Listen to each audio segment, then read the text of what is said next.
Sigrun, Mette, and Stena are growing up with the idea that being a boy or a girl shouldn't define who they can be. In Iceland, equality starts at home.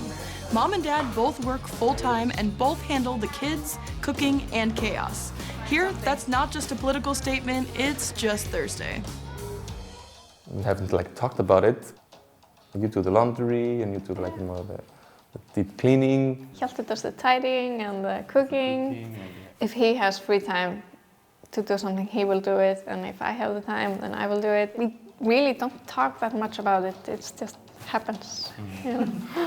Iceland is basically the Taylor Swift of gender equality, 15 years straight at #1 in the Global Gender Pay Gap Report, which ranks countries by how equally women and men share power, pay, education, and health. No other country closes the gap better. As an American, I see how much traditional gender roles are still expected from parents. In the US, it's still mostly mothers who carry the mental load and fathers who help sometimes. It makes me wonder, are families in Iceland really living equality day to day? And if so, what are Icelandic parents doing differently or even better? Let's zoom in on this typical Icelandic family. Margrét works in youth services, Hjalti is a physiotherapist, 5-year-old Sigrun Mette is a brand new first grader, and Stena Mar, 3, is in preschool. Tiny humans, tight schedules. School starts at 8:30 a.m. sharp, and like most families, they hop in the car. Iceland is near the top when it comes to cars per capita. At least with younger kids, a lot of people drive their kids to school, especially during the winter time when it's snowing and cold. Steinar goes to preschool, like 86% of all kids under 5 in Iceland. From age 3, basically everyone is in early education.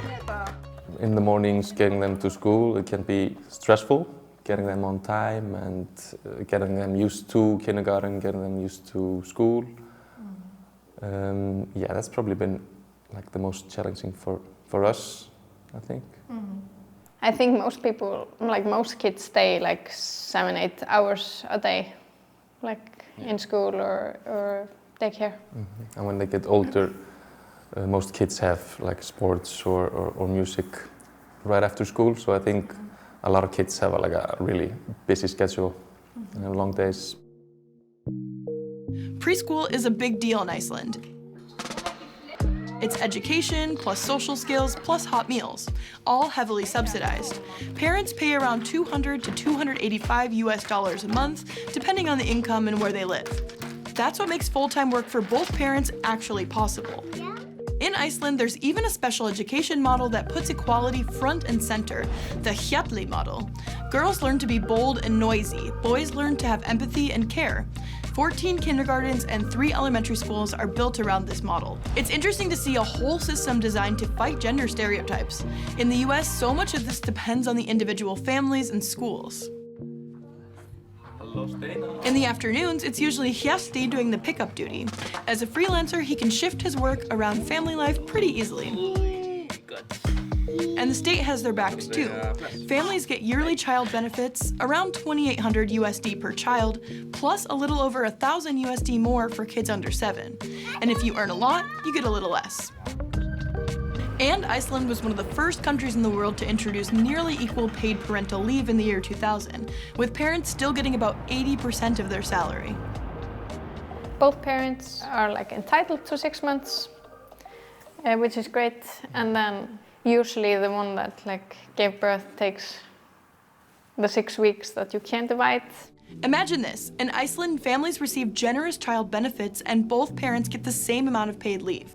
In the US, we still think of parental leave as mostly for moms, if there's any leave at all. This afternoon, Hjalti is taking the kids swimming, very Icelandic. Geothermal pools are everywhere here. They're naturally heated by volcanic energy and hot springs. Most babies start swimming classes at just 3 to 6 months. Sigrun, Mette, and Steinar did too. Starting in first grade, swimming lessons become mandatory. They start swimming lessons every week, and they do it until they finish the 10th grade. So for 10 years we have swim lessons. So yeah, and that's in every weather. It has to be but remember, the temperature has to be -5 for it to be postponed. It has to be really cold. So it's, yeah. It's wild to me that in Iceland, swimming is just part of everyday life, even when it's freezing. But then again, this whole country is shaped by nature.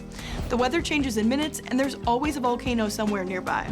So kids grow up learning how to handle all of that, staying safe, but also enjoying the outdoors. It's just part of being Icelandic.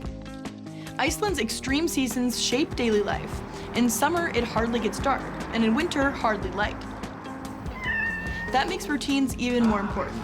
At Margrét and Hjalti's home, dinner together is non-negotiable. Even if convincing the kids that vegetables are actually edible is a daily experiment. Sometimes they eat it, sometimes they don't. And if they would choose, it would be hamburgers, hot dogs, and pizza every day. But yeah. When it comes to parenting, their priority is clear: raising happy kids and making sure the family gets real quality time together. In general, we try to be like not really strict. I think we have like, our approach is more like calm and try to discuss things. I think it's just to be like a nice person, like not to be like a well-behaved person or disciplined, more like, yeah, just being a nice person and being nice to the people around you. And that's like, yeah, at least what we value the most. What do Icelandic parents get right? Maybe it's the calm way they make those small decisions every day. Gender equality is not something we think about every day, but of course, like living in Iceland, it affects us. Like we have the same expectations to them both, and we want like the same for them, you know. Yeah.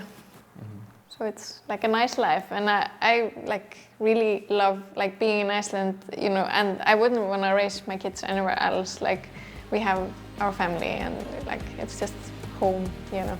So yeah. What do you think about the way Icelandic parents raise their children? Let us know in the comments.